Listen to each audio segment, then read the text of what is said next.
Alléluia, gloire à Dieu, nous bénissons le Seigneur pour le souffle de vie qu'il nous accorde en ce jour.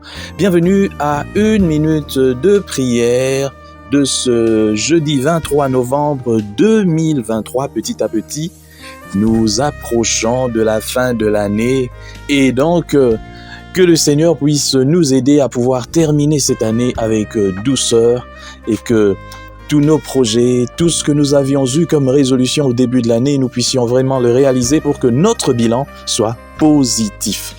Bienvenue à une minute de prière donc. Aujourd'hui, le Seigneur m'a mis à cœur de partager avec vous ce passage de Philippiens chapitre 4, le verset 12. « Je sais vivre dans l'humiliation et je sais vivre dans l'abondance.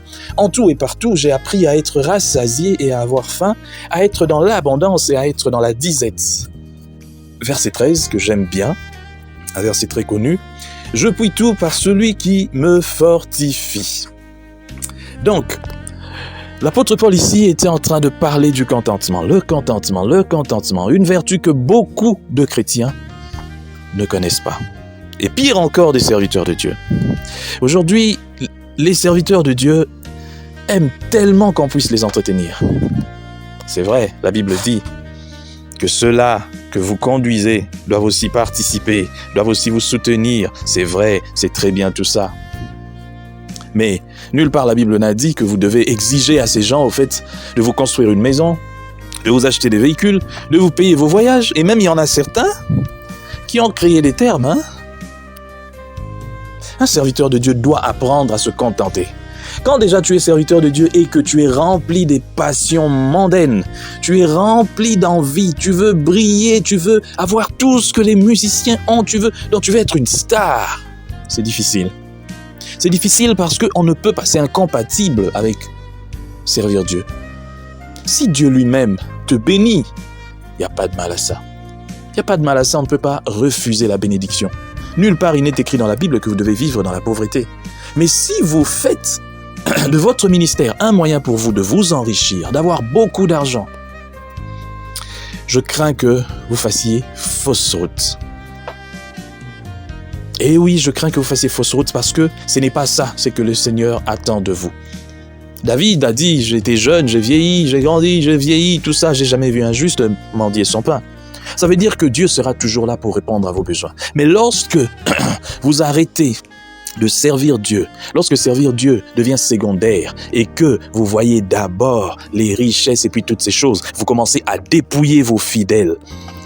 Vous commencez à les dépouiller parce que les fidèles n'ont plus rien. Il y en a même, j'ai entendu des serviteurs de Dieu demander à leurs fidèles de donner toutes leurs économies, soi-disant que Dieu avait demandé cela. Mensonge. Menteur. Menteur, tu es rempli d'envie. Tu es en train de détruire l'œuvre de Dieu parce que tu veux. Ça, c'est du vol. C'est du vol. Demander à quelqu'un qui a de l'argent prévu pour aller payer son loyer, de te le donner. De payer les études de tes enfants, de ses enfants, de te les donner. Soi-disant que Dieu va le bénir. C'est quel évangile ça? Du n'importe quoi. Voilà pourquoi il est important qu'un serviteur de Dieu, pasteur ou quoi, puisse aussi avoir un travail. Voilà pourquoi il faut se former. Il faut se former dans un domaine pour travailler dans ce domaine, mais aussi remplir les tâches que Dieu vous a confiées. Ainsi, vous n'allez pas dépendre des gens.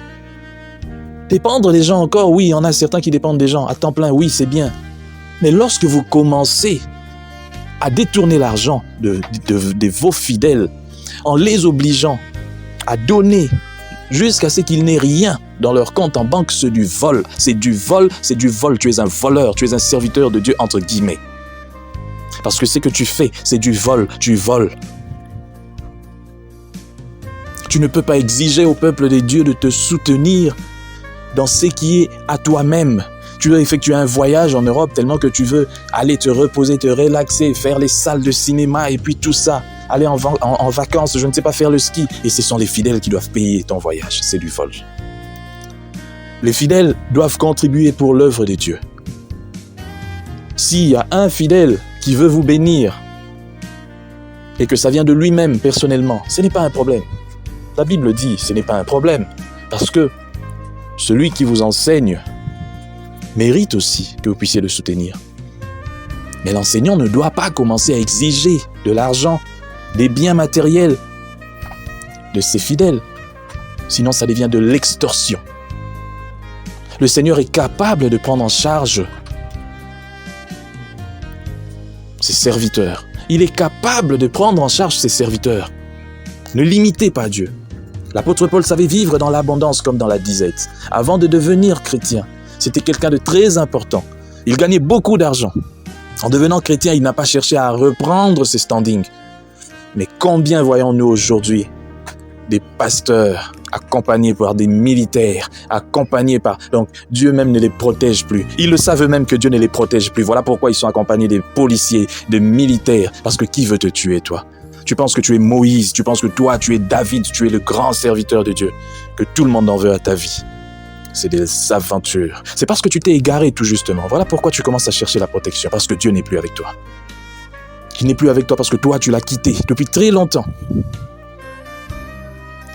Que le Seigneur nous aide à vivre dans le contentement et que sa parole soit bénie. Au nom de Jésus, nous prions. Père éternel, merci. Merci de nous éclairer aujourd'hui en ce matin avec cette parole. Merci car Seigneur, tu veux que nous puissions nous contenter. Apprends-nous à vivre dans le contentement. Nous aussi, Seigneur, serviteurs de Dieu, apprends-nous, car Seigneur, sans cela, c'est difficile. Sinon, nous tombons, Seigneur, dans ce piège de rechercher les richesses, de rechercher toutes ces choses que toi, pourtant, tu nous as promises. Tu vas nous les donner. Nous savons que si nous comptons sur toi, nous n'allons pas mourir de faim. Aide-nous, Seigneur, à compter sur toi. Et que gloire te soit rendue au nom de Jésus-Christ. Amen. Chers frères et sœurs, dans le Seigneur, vous avez l'occasion de servir Dieu avec votre temps, avec votre intelligence, mais aussi avec vos moyens. Soutenez, restez unis dans 1 minute de prière chaque jour. Écrivez-nous, envoyez vos dons ici. Que Dieu vous bénisse.